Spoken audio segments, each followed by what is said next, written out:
how do we relate the amount of condensate to latent heat? The amount of heat, so we are going to write a simple heat balance. So if this is my wall, that is the film.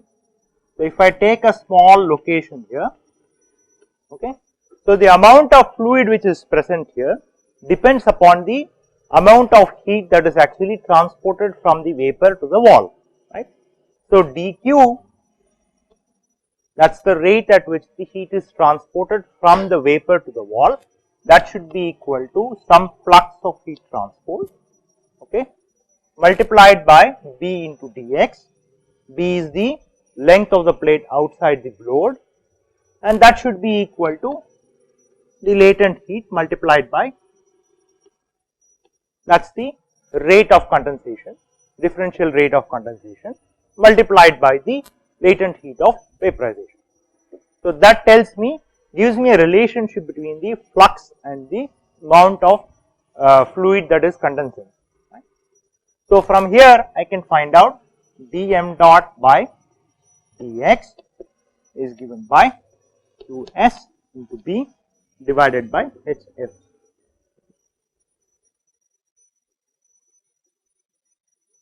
Okay, what is Qs double prime? How do we find that? Well, it is really not a chicken egg problem. How do we find Qs double prime? Okay, so remember that we said that the U and V are negligible, right. So which means that the convection effects are ignored. So if convection effects are ignored, what is the primary mode of heat transport? Is only conduction. What is the flux for a 1D system? It is K into, so Qs double prime. So remember that now it is a 1D conduction problem, okay. So it is a fixed temperature. The temperature of one end of this 1D problem is Ts, the other end is Tsat, okay. So Qs is simply given by A liquid, that is the conductivity of the liquid, divided by delta, divided by the thickness of the 1D slab, right, multiplied by Tsat minus Ts. So that is the flux of heat transport, okay. This is from your conduction that we did at the start of this course, okay. So now if you plug that in, so you have 1 by B dm dot by dx, that should be equal to KL by delta 1 by Hfg into Tsat minus Ts, okay.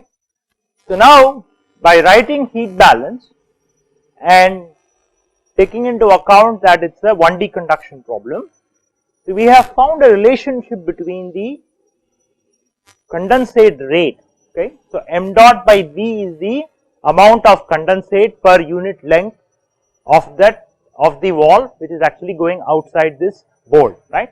So this is nothing but d gamma x by dx, that is 1 by B. But we know the expression for the amount of condensate per unit length.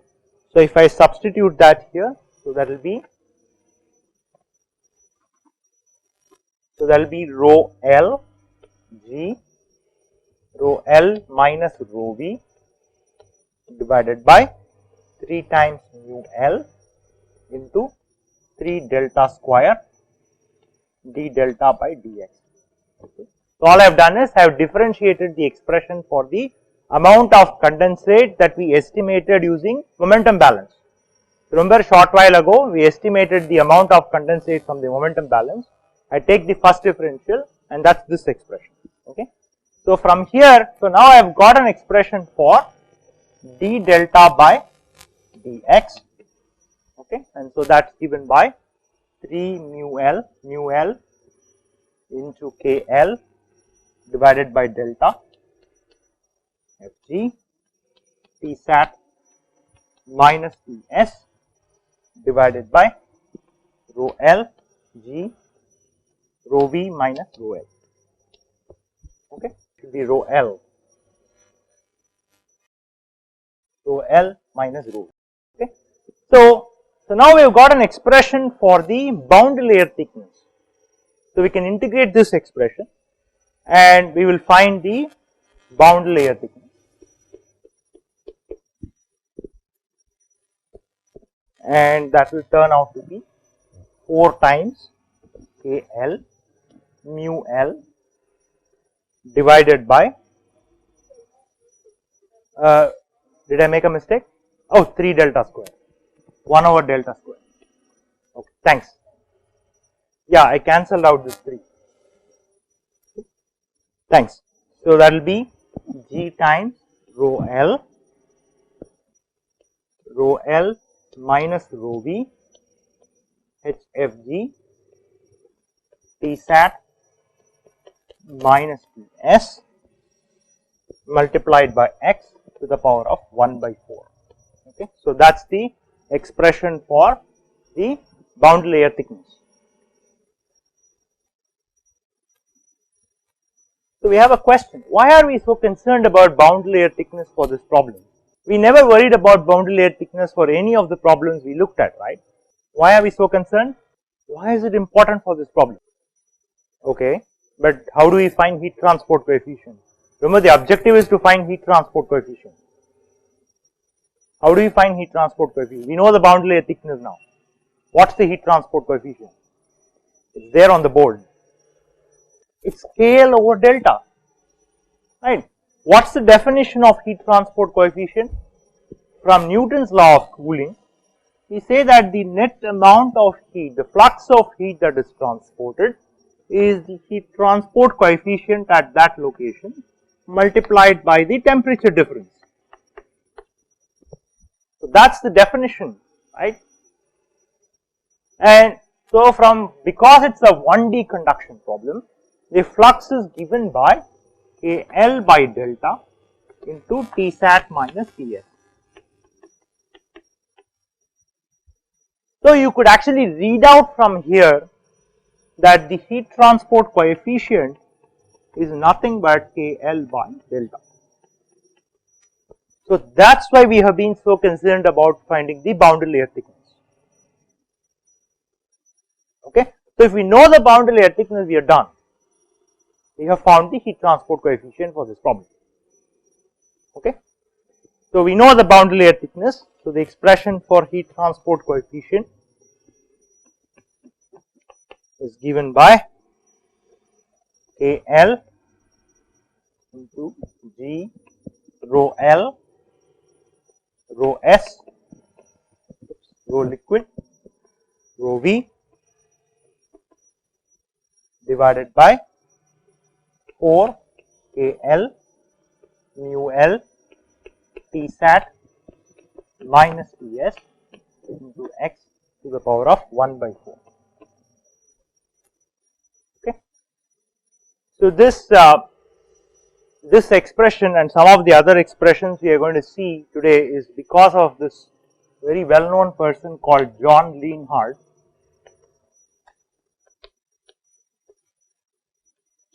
So he has made significant contributions to heat transport problems. In fact, he has a book to his name. So now we said that there are two objectives. One is the local heat transport coefficient, and the second one is the average heat transport coefficient. Okay. So suppose if the length of the plate is L, so you want to find the average heat transport coefficient. By now it's almost a trivial exercise, so you know what the formula is. Plug in the heat transport coefficient and you can find the average. Okay. So the average turns out to be 4 by 3 h of x, and so now I can define Nusselt number h of L. Thanks. H of L. Okay. So now I can define Nusselt number based on the length of the plate, the average Nusselt number, which is divided by K liquid, and that's given by 0.943 into rho L G rho L minus rho V multiplied by into L cube divided by mu L K L T sat minus T s, and the whole thing to the power of 1 by 4. So, that is what is the average Nusselt number. So, now we are done with the flat plate case. So, we can also look at the cylinders. I am not going to go into the details of the cylinders other than to just present what the expression for Nusselt number is. So, the cylinders is something that is also very commonly encountered. So, suppose I take a cylinder here, okay. Now, I have a fluid vapor which is actually flowing past this cylinder, and now I am going to have a condensate which is going to form. So, let us say it is flowing from top to bottom, okay. I am going to have a condensate, and the condensate is going to flow at the bottom side of the cylinder. So, very common application is, if you look at a heat exchanger, we will see shell and tube heat exchanger when we discuss heat exchanger problems. So, in a shell and tube heat exchanger, the way it looks like is, you have a shell, okay, and then you have a tube which is going through it. So, this is just called as a single pass. We will worry about all that when we discuss heat exchangers. So, one of the common applications is where there is a steam which goes on the shell side, okay. So, you want to heat some fluid which is going on the tube side. For example, there may be a reactor which is connected to the bottom exit of the tube side. You want to heat the fluid before it gets into the reactor. So, the fluid goes through the tube and you might have steam at the saturation temperature. So, what you will encounter is there will be condensate which will be formed along the curved surface of the tube. So, that is a place where the condensation process at the exterior of the cylinder or the curved surface of the cylinder plays an important role. So, these kinds of correlations are actually very commonly used in the heat exchanger setting. So, the correlation for that is for outer cylinder, okay, and if it is a horizontal tube,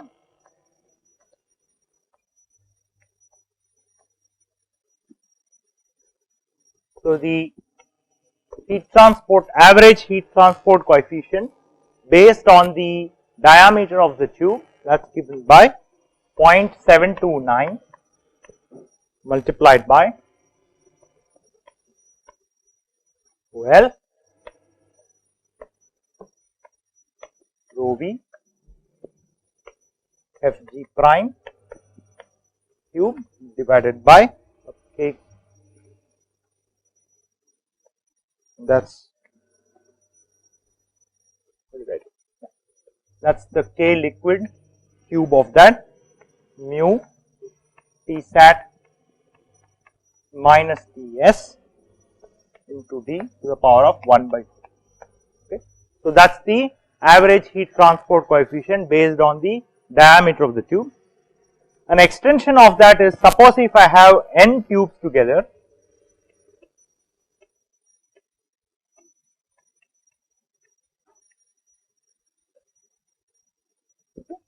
suppose if I have cascade of these tubes.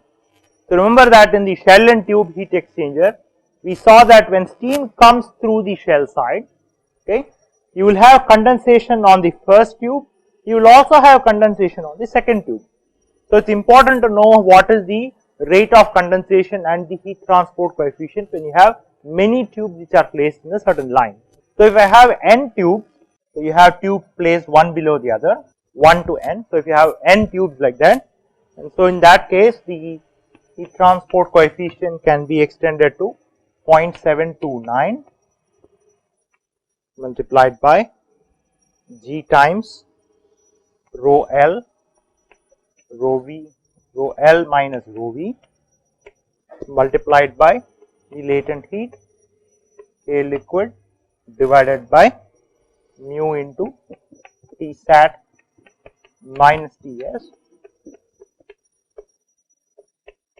Okay. So, So it's just multiplied by n. Okay, so it turns out that that's the appropriate heat transport, average heat transport coefficient for tubes which are actually n tubes which is placed one below the other. So when we started this discussion, we said that U and V are very small, right? So what will be the nature of the flow if U and V are very small? Small velocities. Come on, if the velocity is small, what's the nature of the flow? Is laminar, right? So what we looked at is laminar conditions. So one could also have turbulent conditions for the same problem, and so the Reynolds number, so remember that the flow is only in the boundary layer. So the Reynolds number in the boundary layer is given by 4 m dot by mu L into B. Okay.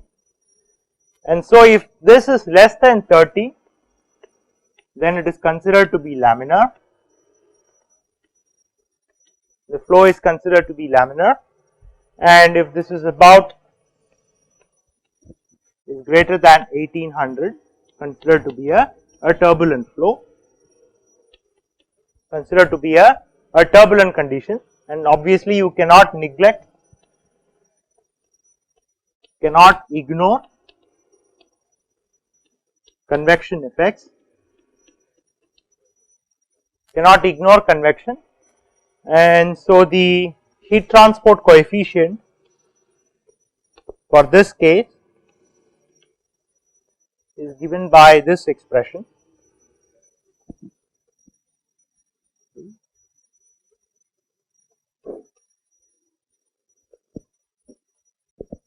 That's equal to divided by 1.08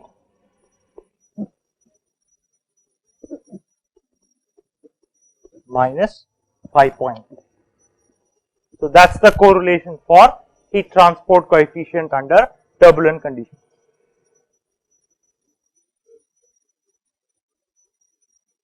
Okay. Yeah. V is the velocity of the liquid, should be U actually, the x component velocity. So we will not go more into condensation. So for the course purposes, we will stop condensation at this point.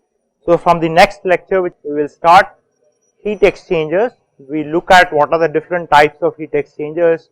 We look at how to characterize heat exchangers, what are the design parameters, and what is definition of shell tube heat exchangers. All that we will see in the next